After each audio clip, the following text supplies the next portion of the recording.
Harka fuuni kabajamtoota daawwattoota keenya EOTC afaan Oromoorraa oduu guyyaarraaf qindeeffanne kan simbiraan geenyu ta'a. Oduu isinitti himuun isin waliin turtii kan taasisu Hankennaa Direjjeeti. Turtiin keessan haga xumuraatti nu waliin haa ta'u. Manni Kiristaanaa Hoohata Gannat Qulqulleettii Kidaana Miratii Laga Xaafoo eebbifamoo fi qulqullaa'oo Abuna Maatiyaasiin manni qulqullummaasaa kabajame. Abdii Milkeessaa qindeeffatee jira. Biyya lallaba magaalaa Shaggar mana lubummaa kutaa magaalaa Laga Xaafoo Laga Daadhii fi Kuraa Jiddaa jalatti kan argamu gamoon mana Kiristaanaa Hoohata Gannat Qulqulleettii Kidaana Mirat waggoota 16 ijaarsarra ture caamsaa 15 bara 2018 eebbifamoo hojii gaggeessaa waliigalaa fi eebbifamoo barreessaa qulqulluu Sinodoosii akkasumas eebbifamtoota abbootii phaaphaasootaan eebbifameera. Ijaarsi mana Kiristaanaa kanaa qarshii miliyoona 100 xumuramee eebbifamuun caamsaa 16 bara 2018 bakka eebbifamuu fi qulqullaa'oo Abuna Maatiyaas Paatriyaarkii duree Phaaphaasota Itoophiyaa hangafa Phaaphaasii Aksuum teessoo Abbaa Taklaa Hayimaanoot eebbifamoo Abuna Saawuroos hojii gaggeessaa mana lubummaa waliigalaa eebbifamoo Abuna Diyoosqoroos barreessaa qulqulluu Sinodoosii fi eebbifamtoota abbootii phaaphaasota argamanitti manni qulqullummaa isaa kabajameera. Gamoon mana Kiristaanaa kunis waggoota 16 dura amajjii 29 bara 2002tti eebbifamuu fi qulqullaa'oo Abuna Phaawulosiin dhagaan bu'uuraa kaa'amuun ijaarsisaa kan eegale ta'uyyuu waggaa hedduuf harkifateera. Haa ta'u malee erga sadarkaa biyya lallabaatiin eebbifamoo Abuna Saawuroosiin gaggeeffamuu eegalee qajeelfamaa fi hordoffii taasisaniin yeroo muraasa keessatti xumuramuun eebbifamuu danda'eera. Sagantaa kanarrattis erga abbummaa kan dabarsan qulqullummaan isaanii gamoo mana Kiristaanaa ijaaruun amantoota xumursiisaniif baga gammaddan jechuun dabalataanis mana Kiristaanichaa sadarkaa olaanaatti guddisuuf guyyaa kanaa eegalee gamoo haaraa kana maqaa kaatedraalaa kennineefirra mana Kiristaanichaaf akkuma maqaa kanaatti mana barumsaa dabalatee hojiilee misoomaa adda addaa hojjechuu akka qabu hubachiisaniiru. Sagantaa eebbaa irratti eebbifamoo Abuna Saawuroos ergaa dabarsaniin waggoota dheeraaf dadhabdanii gamoo mana Kiristaanaa kana eebbifamtoota abbootii phaaphaasootaan eebbisuu keessaniif baga gammaddan jedhaniiru. Akkasumas eebbifamoo Abuna Filiiphoos ijji koo fi lapheen koo bakka kana bara baraaf ni jiraata maturree jedhu bu'uura godhachuun gamoon mana Kiristaanaa eebbaaf ga'e kun foon isaa kan itti nyaannu dhiiga isaa kan itti dhugnu kadhannaan lubootaa kan itti fudhatamu waan ta'eef baga gammaddan jedhaniiru. Eebbifamoo Abuna Maatiyoos eegaa olaanoo dhaabbata tamsaasa miidiyaalee mana Kiristaanaa hangafa Phaaphaasii biyyoota lallaba kaabaa fi baha Afrikaa gama isaaniitiin ergaa dabarsaniin sirni qulqulleessaa eebbifamtoota abbootii phaaphaasootaan raawwatameera.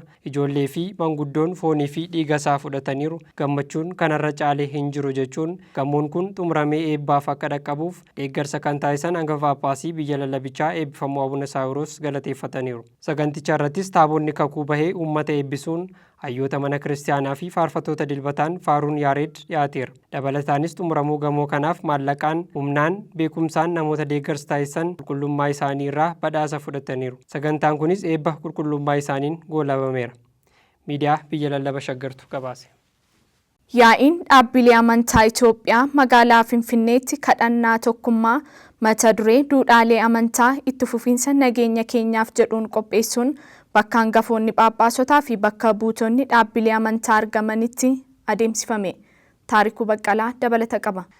Yaa'iin dhaabbilee amantaa magaalaa Finfinneetti kadhannaa tokkummaa mata dureen duudhaalee amantaa itti fufiinsa nageenya keenyaaf jedhuun bakka hangafoonni phaaphaasootaa fi bakka buutonni dhaabbilee amantaa argamanitti adeemsifameera. Sagantaan kadhannaa kun paarkii Araadaatti kan gaggeeffame eebbifamoo Abuna Saawuroos hojii gaggeessaa mana lubummaa waliigalaa fi hangafa Phaaphaasii biyyoota lallaba Shawaa Kibba Lixaa fi magaalaa Shaggar eebbifamoo Abuna Diyoosqoroos barreessaa olaanaa qulqulluu Sinodoosii fi hangafa Phaaphaasii biyya lallaba Raayyaa obbo Aaganyoo Tashaagar Afayaayii mana maree Federeeshinii obbo Adam Faaraa Nibiraayid Eeliyaas Abrahaa mana lubummaa waliigalaatti itti aanaa itti gaafatamaa damee afuuraa Malaaka Miret Qomoos Abbaa Gabramadiin Nugusee akkasumas immoo bakka qaamonni mootummaa garaagaraa argamanitti adeemsifameera.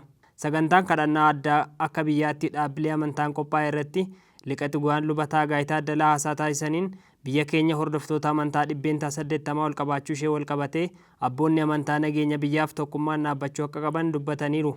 Mana Kiristaanaa Ortodoksii Tawaahidoo Itoophiyaatti hooggantoonni mana lubummaa waliigalaa fi bulchitoonni manneen kiristaanaa kadhannaa waliigalaa kan godhan yoo ta'u eebbifamoo Abuna Diyoosqoroos barreessaa olaanoo qulqulluu Sinodoosii fi hangafa Phaaphaasii biyya lallaba Raayyaa kadhannaa fi eebba abbummaa isaaniin goolabameera.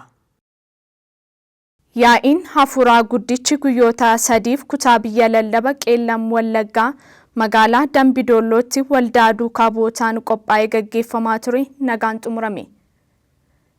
Yaa'iin guddichi tokkummaa kiristaanotaa fi tajaajila manneen kiristaanaa magaalaa Dambidolloo keessa jiran daran cimsuuf kaayyeeffatee waldaan duukaa bu'ootaa xiyyeeffannoo addaatti kennuun qopheessee kaayyoo yaadameef galmaan ga'uun nagaan xumurameera. Waltajjii tajaajilaa kanarratti argamuun ergaa kan dabarsan hojii geggeessaan biyya lallaba qeellam wallaggaa Malaaka Eedom Luba Girmaa Imaanaa haasaa taasisaniin bara 2015 irraa kaasee tajaajila mana kiristaanaa fi tokkummaa kiristaanaa laafee ture bakkatti deebisuu keessatti yaa'iin kun boqonnaa haaraa kan saaqedha jedhaniiru. Hawaasni kiristaanaa magaalaa Dambidolloo yaa'ii furaa guddaa guyyaa 3f qophaa'e kanarratti guyyaa jalqabaarraa eegaluun miira kaka'umsa guddaan hirmaataa kan turanii fi tajaajila waldaa duukaa bu'ootaatti daran gammaduu isaanii ibsaniiru. Yaa'ii kanarratti abbootii mana kiristaanaa maanguddoonnii fi harmooliin akkasumas dargaggoota dabalatee kiristaanonni magaalaa Dambidolloo daa'immanii haga abboolii gurguddootti argamuun wangeela barachuun faaruu fi ililleen waaqayyoon galateeffachaa turaniiru. Kunis kiristaanonni magaalichaa jaalala isaan amantaa isaanii Ortodoks Tawaahidoo fi mana kiristaanaaf qaban kan agarsiisu ta'uu hubachuun danda'ameera.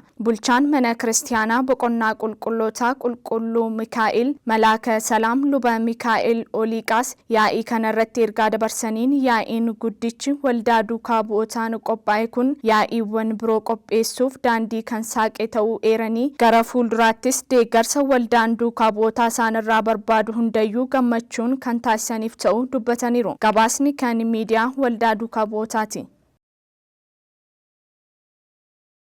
Manni kiristaanaa qulqulluu Giyoorgis Qidaamee eebbifamoo abbaa Ewoosxaaxoos Dooktar bakka argamanitti sirna ho'aan eebbifame. Manni kiristaanaa qulqulluu Giyoorgis Qidaamee eebbifamoo abbaa Ewoosxaaxoos Dooktar hangafni Phaaphaasii biyyootaan lallaba Iluu Abbaa Booraa fi Wallagga Lixaa bakka argamanitti caamsaa 16 2018 sirna ho'aan eebbifameera. Mana kiristaanaa Ortodoks Tawaahidoo Itoophiyaa biyya lallaba Iluu Abbaa Booraa mana lubummaa aanaa Daarimuutti manni kiristaanaa qulqulluu Giyoorgis Qidaamee eebbifamoo Abuna Ewoosxaaxoos Dooktar hangafa Phaaphaasii biyyootaan lallaba Iluu Abbaa Booraa fi Wallagga Lixaa bakka argamanitti sirna ho'aan eebbifameera. Eebbifammaan isaanii caamsaa 15 2018 gara mana kiristaanaa kanatti imaluun mana qulqullummaa kan eebbisan yoo ta'u caamsaa 16 2018 sirna qulqulleessaa gaggeessuun amantootaaf barnootaa fi eebba abbummaa isaanii laatanii jiru. Gabaasni kan miidiyaa biyya lallaba Iluu Abbaa Booraati. Kabajamtoota daawwattoota keenya EOTC Afaan Oromoo irraa oduun guyyaa kanaaf isiniif qindeeffanne haga ammaatti kan daawwattan ture. Oduu isinitti himuun isin waliin turtii kan taasise Ankennaa Dirjeeti. Qophiilee EOTC Afaan Oromoo afaan biroo waliin yeroo gaarii.